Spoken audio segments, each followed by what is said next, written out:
Shalom, untuk kesempatan ini, kita akan membaca kebenaran firman Tuhan yang terambil dari Kejadian 12 ayat 10-20. Beginilah firman Tuhan, ketika kelaparan timbul di negeri itu, pergilah Abram ke Mesir untuk tinggal di situ sebagai orang asing, sebab hebat kelaparan di negeri itu. Pada waktu ia akan masuk ke Mesir, berkatalah ia kepada Sarai, istrinya, memang aku tahu, bahwa engkau adalah seorang perempuan yang cantik parasnya. Apabila orang Mesir melihat engkau, mereka akan berkata, itu istrinya. Jadi mereka akan membunuh aku dan membiarkan engkau hidup. Katakanlah, bahwa engkau adikku, supaya aku diperlakukan mereka dengan baik karena engkau, dan aku dibiarkan hidup oleh sebab engkau. Sesudah Abram masuk ke Mesir, orang Mesir itu melihat bahwa perempuan itu sangat cantik.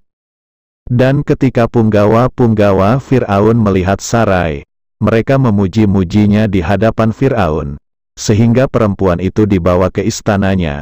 Fir'aun menyambut Abram dengan baik-baik, karena ia mengingini perempuan itu, dan Abram mendapat kambing domba, lembu, sapi, keledai jantan, budak laki-laki dan perempuan, keledai betina dan unta.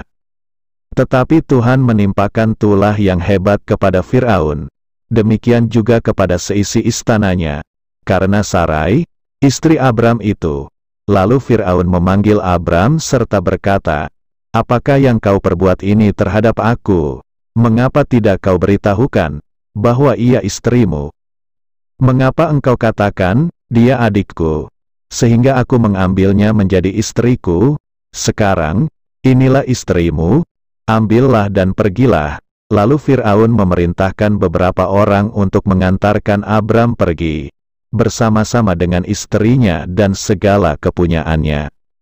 Tema yang kita angkat dari ayat ini adalah kompromi. Saat ini dunia di mana kita hidup adalah dunia yang penuh dengan kompromi. Jika kita perhatikan orang-orang di sekitar kita sangat susah sekali untuk berkata ya atau tidak. Yang ada adalah hanya kalimat-kalimat tapi, sebenarnya, bukankah kalimat-kalimat ini adalah kalimat yang sering kita sampaikan sebagai bentuk usaha kita untuk berkompromi, supaya kita berusaha untuk disukai semua orang. Padahal, hidup ini tidak boleh abu-abu, jika ya katakan ya dan jika tidak katakanlah tidak. Dunia ini butuh ketegasan, karena itu tugas kita adalah menggarami dengan keteguhan prinsip yang jelas. Padahal Alkitab jelas berkata kalau garam itu sudah tidak asin lagi, maka ia akan dibuang dan diinjak-injak orang. Jadi, jelas sekali, dunia ini sedang menuju kepada kebinasaannya. Tetapi kita sebagai orang percaya harus berjalan dengan ketegasan dalam kebenaran dan kuasa Tuhan. Yang menjadi pertanyaannya adalah, mengapa orang bisa kompromi dengan yang jahat atau kompromi dengan dunia ini? 1. Karena memiliki mental pengecut. Seorang pengecut cenderung tidak berani punya musuh, tidak ingin berbeda, tidak ingin disingkirkan, tidak ingin dikritik, tetapi ingin diterima dari berbagai pihak dan tidak ingin dianggap tidak mampu.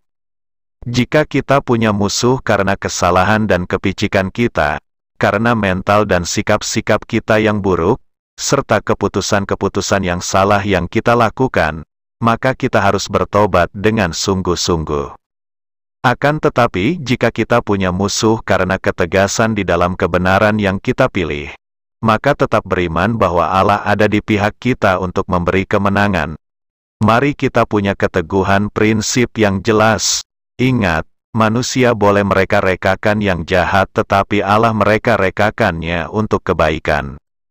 Yang kedua, orang bisa kompromi dengan yang jahat atau berkompromi dengan dunia disebabkan oleh karena tidak memiliki iman. Jika seseorang memiliki iman maka prinsipnya sederhana. Seharusnya saya hanya berjalan dalam kehendak Tuhan. Jadi apapun yang terjadi, Tuhan yang menjadi pembela bagiku. Di akhir zaman, Alkitab sudah mengingatkan kita.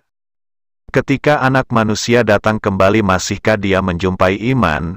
Jangan sampai kita ada di gereja, kita ada di dalam pelayanan, tetapi sudah tidak memiliki iman, sehingga mudah terpengaruh dengan dunia ini dan ujung-ujungnya kompromi dengan dosa. Dan yang ketiga, orang bisa kompromi dengan yang jahat atau berkompromi dengan dunia disebabkan oleh karena tidak takut akan Tuhan. Mungkin saja dia kenal Tuhan dan cinta Tuhan tetapi tidak hidup takut akan Tuhan, makanya ia mudah kompromi terhadap dosa. Alkitab menceritakan kemarahan Tuhan terhadap Saul karena ia kompromi dengan dosa. Saul mencoba untuk mengikuti prinsip-prinsip dunia ini. Saudara terkasih di dalam Tuhan Yesus, mari kita hidup takut akan Tuhan.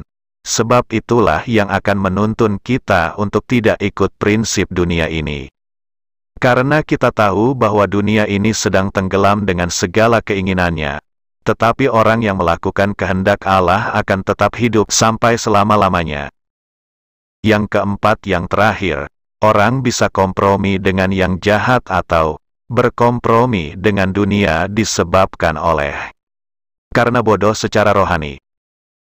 Kita boleh saja punya pendidikan yang tinggi, bahkan punya jabatan yang tinggi, dan punya kekayaan yang berlimpah.